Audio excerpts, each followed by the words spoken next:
दोस्तों, आज हम आपको एक ऐसे महायज्ञ के बारे में बताएंगे जिसमें 900 परिवार ने लगभग 100 करोड़ का खर्च कर दिया।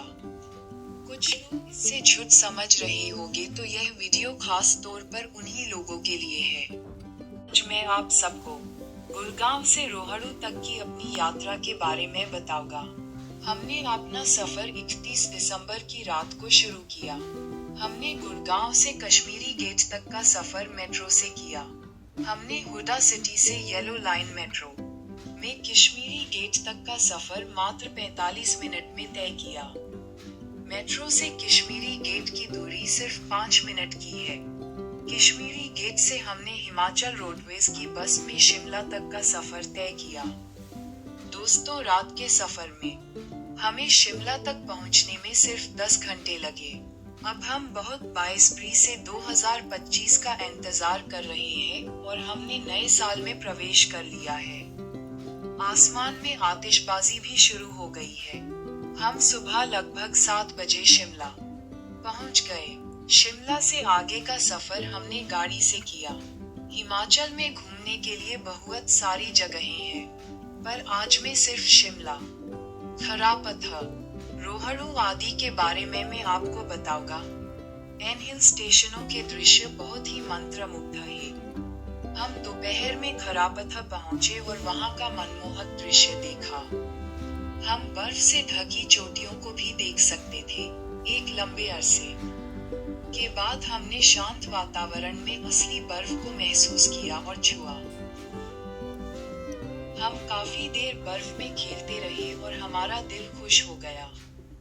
खरापत्थर केवल उन लोगों के लिए है जो प्रकृति और हरियाली से प्यार करते हैं। ये स्थान शिमला से 70 किलोमीटर की दूरी पर स्थित है और हाल ही में नई चौड़ी सड़क बनाई गई है।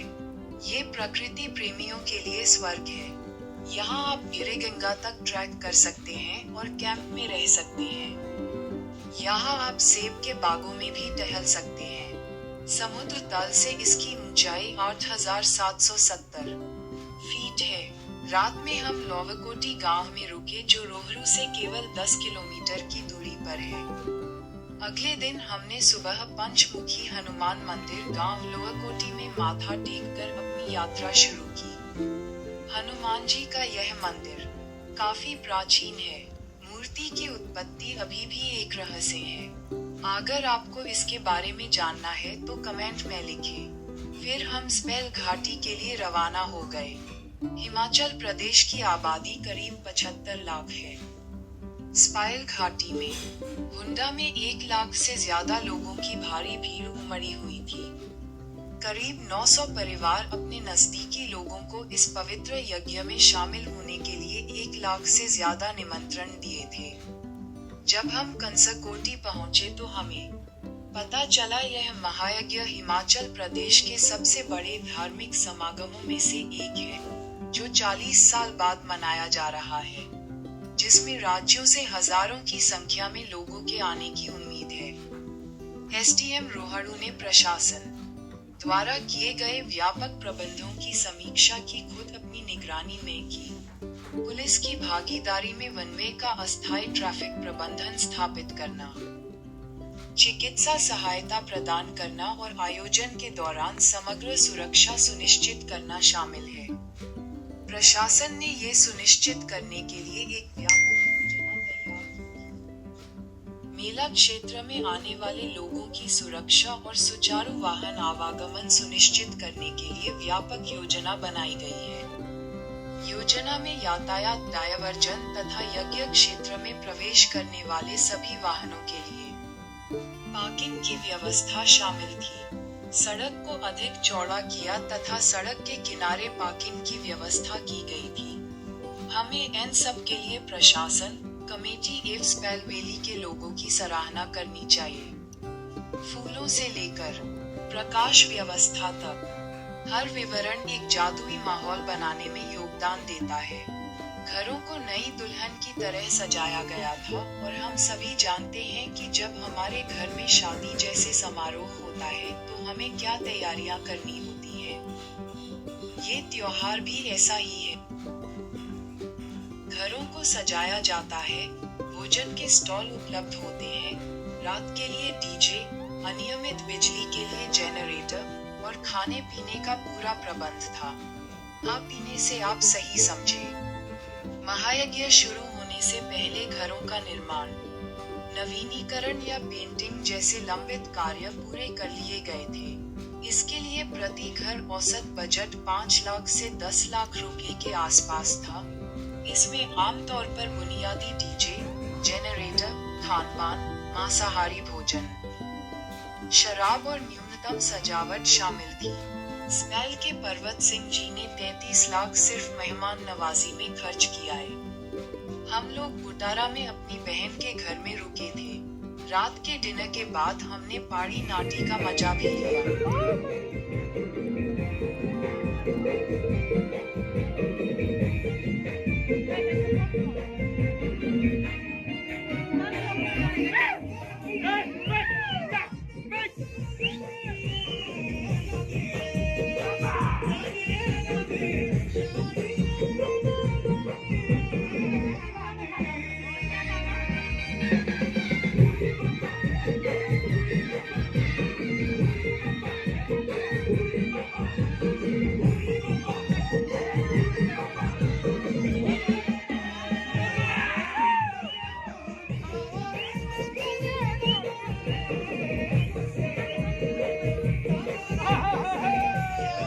भी लिया। अगली सुबह नाश्ते के बाद हम दलगांव के लिए चल पड़े। हमने पहाड़ी की चोटी से दलगांव भुंडा के खूबसूरत नज़ारे देखे। यहाँ का नज़ारा बेहद मनमोहक था। यहाँ भगवान बकरालू का एक प्रसिद्ध मंदिर भी है। ये यज्ञ 2 से 5 जनवरी तक मनाया गया। हिमाचली लोग गांवों में एक साधारण जीवन पर निर्भर हैं। प्रत्येक गांव में एक मंदिर होता है। ईमानदार, सच्चे, सौम्य और अच्छे स्वभाव वाले हिमाचली लोगों के कुछ गुण हैं। आप भी हिमाचल प्रदेश के लोगों की प्रसिद्ध संस्कृति को समझने के लिए हिमाचल प्रदेश की यात्रा कर सकते हैं। हिमाचल प्रदेश में जब आप जाएं तो आश्चर्यचकित न हो अगर आपको बहुत से स्थानीय लोग चाय और नाश्ते की पेशकश करें। ये लोग बहुत मेहमान नवाज हैं। हिमाचल प्रदेश के लोग बहुत मिलनसार होते हैं। हिमाचल के लोगों में मेले मनाने और पारंपरिक अनुष्ठान करने का एक अनूठा तरीका है। जन्म, मृत्यु, फसल या अच्छी बारिश करने के लिए पारंपरिक अनुष्ठान करना। देव मंदिर ग्रामीणों के लिए धर्म और आस्था का केंद्र बिंदु है। देवता की उपस्थिति के बिना कोई भी धार्मिक कार्य पूरा नहीं माना जाता है। धार्मिक अवसरों के दौरान लोग देवता को बाहर लाते हैं। जब देवता को किसी अन्य धार्मिक समारोह में ले जाया जाता है, तो खुद भी देवता के साथ जाता है, जिसमें लगभग 5,000 से 10,000 तक लोग भाग लेते हैं। प्रत्येक परिवार को व्यक्तिगत रूप से भाग लेना होता है और यदि वे उपस्थित नहीं हैं, तो उन्हें जुर्माना देना होता है। इस पवित्र महायज्ञ के साक्षी बनने वाले लोगों को इस बात के लिए भी सराहना करनी चाहिए कि ऊर्जा और उत्साह से भरपूर 2025 में स्पेल घाटी में होने वाले भुंडा महायज्ञ में एकत्रित हुए हैं।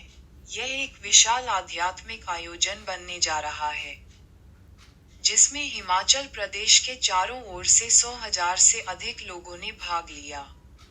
भुंडा महायज्ञ न केवल एक महत्वपूर्ण धार्मिक आयोजन है, बल्कि हिमाचल प्रदेश के बड़े पैमाने पर समारोहों के प्रबंधन की क्षमता का प्रमाण भी है, जो हिमाचल की समृद्ध सांस्कृतिक विरासत को दर्शाता है।